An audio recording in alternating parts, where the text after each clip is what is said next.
ही मांग एक ही नारा, मिले हमारा। एक ही मांग एक ही नारा, मिले हमारा। एक ही मांग एक ही नारा। मिले हमारा। जब तक हमारी एक मुख्य मांग विभाग में समायोजन वो कंप्लीट नहीं होती तब तक कोई भी कर्मचारी जो है वो पीछे नहीं हटेगा। विभाग में हमारा समायोजन होता है तो हमें कोई किसी भी प्रकार की स्ट्राइक करने की आवश्यकता नहीं है, बट वो हमारी एक मुख्य मांग है विभाग में समायोजन, उसको कंप्लीट किया जाए। उसके बाद जो है हम एक दिन, एक घंटे, एक मिनट भी हम स्ट्राइक में नहीं बैठेंगे, बट हमारी मुख्य मांग जो है विभाग में समायोजन वो पूर्ण किया जाए।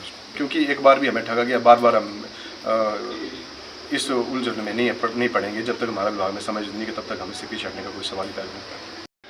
23 से जो है अनिश्चितकालीन हड़ताल जो है वो पेन डाउन स्ट्राइक हमारे द्वारा जिला परिषद कर्मचारी के द्वारा विकास खंड से लेकर राज्य स्तर तक की गई है, जिसमें जो हमारी जो मुख्य मांग थी वो थी जिला परिषद कर्मचारियों का विभाग में समायोजन करना, जिसके चलते जो है माननीय मंत्री श्री अनिरुद्ध सिंह जी के द्वारा हमें जो है 3 तारीख को शिमला में वार्ता के लिए बुलाया गया था।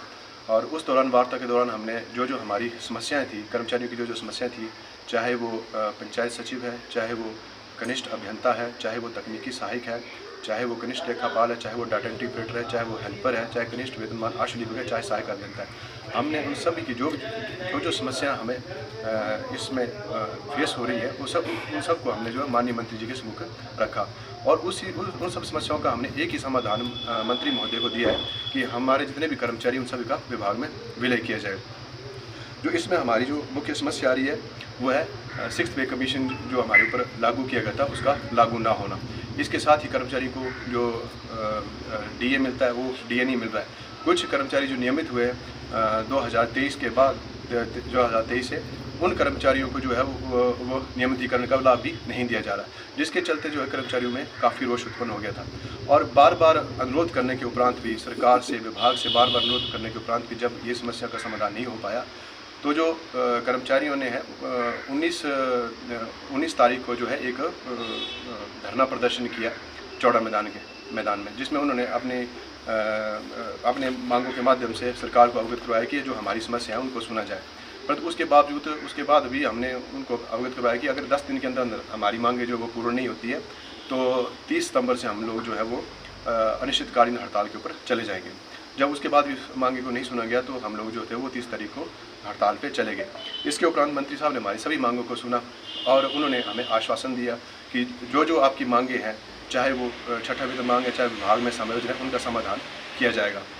मंत्री साहब ने कहा कि भाई 15 दिन के भीतर जो है जो आपकी वेतन विसंगतियाँ हैं, जो जैसे छठा वेतन कमीशन है, पे कमीशन है, उसको जो है वो लागू कर दिया जाएगा।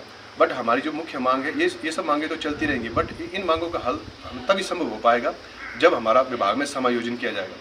विभाग में समायोजन के बिना हमारी किसी भी मांग का समाधान नहीं होगा, जिसके लिए मंत्री साहब ने बोला है कि अगली जो कैबिनेट होगी, कैबिनेट बैठक होगी, उसमें सब कमेटी का गठन किया जाएगा और उसके उपरांत जो आपकी विभाग में समायोजन की मांग है उसको उसमें रखा जाएगा और उस दौरान जो आपकी समस्याओं का हल करने का कोशिश की जाएगी। तो यही सब कुछ जो था उन्होंने हमारे बीच रखा और हमसे जो है वो अपने जो पेन डाउन स्ट्राइक है उसको वापस लेने की बात कहेगी। परंतु उसके बाद हमने कर्मचारियों के साथ विचार विमर्श किया, चाहे वो डिस्ट्रिक्ट कैडर के थे, चाहे वो खंड स्तर के थे, बट इन कर्मचारियों को एक ही कहना है कि एक बार विभाग के द्वारा जो है हमें ठगा गया है। निदेशक पंचायती राज विभाग द्वारा पिछले वर्ष भी यही कहा गया था, उन्होंने डिमांड चार्टर बनाया था जिसमें 10 बातें रखी गई थी कि कर्मचारियों के साथ छठा वेतन आयोग दिया जाएगा, उन्हें वेतन वृद्धि दी जाएगी, जो भी मतलब मांगे थी उन्होंने एक भी मांग को पूरी नहीं किया, जिसके चलते जो हमारा कोई भी कर्मचारी जो है वो इस पेन डाउन स्ट्राइक से पीछे हटने को तैयार नहीं है। और उन्होंने कहा कि जब तक हमारी एक मुख्य मांग विभाग में समायोजन वो कंप्लीट नहीं होती तब तक कोई भी कर्मचारी जो है वो पीछे नहीं हटेगा। अगर जो वार्ता में उन्होंने जो वादे किए हैं वो पूर्ण होते हैं, विभाग में हमारा समायोजन होता है तो हमें कोई किसी भी प्रकार की स्ट्राइक करने की आवश्यकता नहीं है, बट वो हमारी एक मुख्य मांग है विभाग में समायोजन, उसको कंप्लीट किया जाए। उसके बाद जो है हम एक दिन, एक घंटे, एक मिनट भी हम स्ट्राइक पे नहीं बैठेंगे, बट हमारी मुख्य मांग जो है विभाग में समायोजन वो पूर्ण किया जाए। कितने कर्मचारी हैं आपके ज़िला में? हमारे ज़िला में 350 के करीब कर्मचारी हैं। तो कोई शोकॉज नोटिस भी आया आपको अभी तक सरकार की तरफ से? जी आ रहे हैं जी, नोटिस तो आ रहे हैं। क्या आपका स्टैंड है फिर इस पर? हमारा तो ये स्टैंड है कि जब तक हमारी मुख्य मांग को पूरा नहीं किया जाता विभाग में समायोजन की, तब तक तो हम पीछे हटने से नहीं है, क्योंकि एक बार भी हमें ठगा गया, बार बार हम इस उलझन में नहीं पड़ेंगे। जब तक हमारा विभाग में समायोजन नहीं है तब तक हम इससे पीछे हटने का कोई सवाल ही पैदा नहीं करता। क्यों विलय नहीं किया जा रहा है आपका विभाग में? काफ़ी समय से संघर्षरत है आप, कारण क्या तर्क दे रही है सरकार? सरकार ने तो ये बोला ही है कि हम विभाग में विलय करेंगे, बट कब तक करेंगे ये नहीं स्पष्ट कर पाए हैं। वो भी हमने मंत्री साहब के सम्मुख रखा था कि जी आप एक टाइम पीरियड बता दें, तो मंत्री साहब ने साफ मना किया कि टाइम पीरियड तो नहीं बता सकते। बट ये है कि माननीय मुख्यमंत्री ने भी चाहा है और माननीय मंत्री महोदय ने भी चाहा है कि आप कर्मचारियों को विभाग में विलय हो जाए। हम वही चाह रहे हैं कि एक टाइम फ्रेम दे दिया जाए, ठीक है, तो जिसमें कि इस दौरान इस कालखंड के भीतर जो हमारा विभाग में समायोजन हो जाएगा, तो हम जो है वो उस दिन से स्ट्राइक वापस करने को तैयार हो जाएंगे। गवर्नमेंट दे रही है सिलाई आपको और चौकीदारों को आपके जो है पोस्टें, तो क्या मानते हैं आप वो किस तरह काम कर पाएंगे? जी वो तो उनका अब उनके ऊपर ही है कि वो इतने सक्षम हैं कि नहीं है, क्योंकि ये इजी पंचायत सचिवों का काम कोई इजी काम नहीं है। इन्होंने सारा काम इन्होंने संभाला होता है, तो ये तो पंचायत सचिव जो है वो ज़्यादा बता पाएंगे, कर पाएंगे नहीं कर पाएंगे, क्योंकि वो इतना इजी काम नहीं है जी कि एक दिन में जो है वो काम चलना शुरू हो जाएगा। ऐसा संभव लगता तो प्रतीत नहीं होता जी। ऐसा भी सुनने में आया कि कुछ आपके जो कर्मचारी हैं वो नरेगा के काम के लिए राजी हो गए करने के लिए।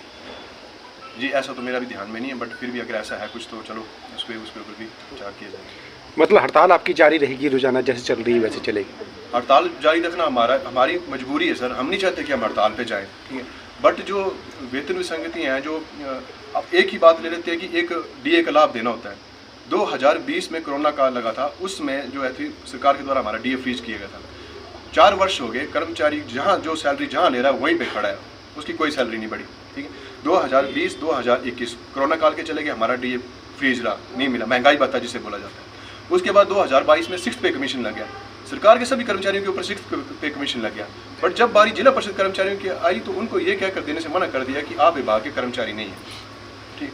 तब से लेकर अब तक हम उनको बार बार रिप्रेजेंट कर रहे हैं, बार बार मामला विभाग के सम्मुख रख रहे हैं कि हम भी विभाग के कर्मचारी हैं, विभाग के सभी काम हम करते हैं, ठीक है। एक पंचायत सचिव है, पंचायत स्तर के जितने भी कार्य चल रहे हैं वो सारे वो पंचायत सचिव करता है, तकनीकी सहायक है, कनिष्ठ अभियंता है, सहायक अभियंता है, कनिष्ठ लेखापाल है, ठीक है, वो सभी विभाग के काम जो है बखूबी कर रहे हैं। तो फिर उनको जो ये जो उनकी जो फाइनेंशियल प्रॉब्लम है उनको सॉर्ट आउट क्यों ना किया जाए, क्यों उनके वेतन विसंगतियों को दूर ना किया जाए, ये समझ से परे है, ऐसा नहीं होना चाहिए।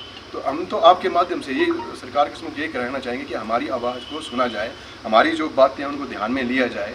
तो हम ऐसे ही हड़ताल पर नहीं बैठे, हमारी कुछ मजबूरियाँ हैं, उस वजह से हम बैठे हैं। 4 साल के कर्मचारियों को ना डीए ना 6th पे कमीशन, कुछ भी नहीं, कोई मतलब फाइनेंशियल बेनिफिट्स नहीं, तो कहाँ जाएगा कर्मचारी?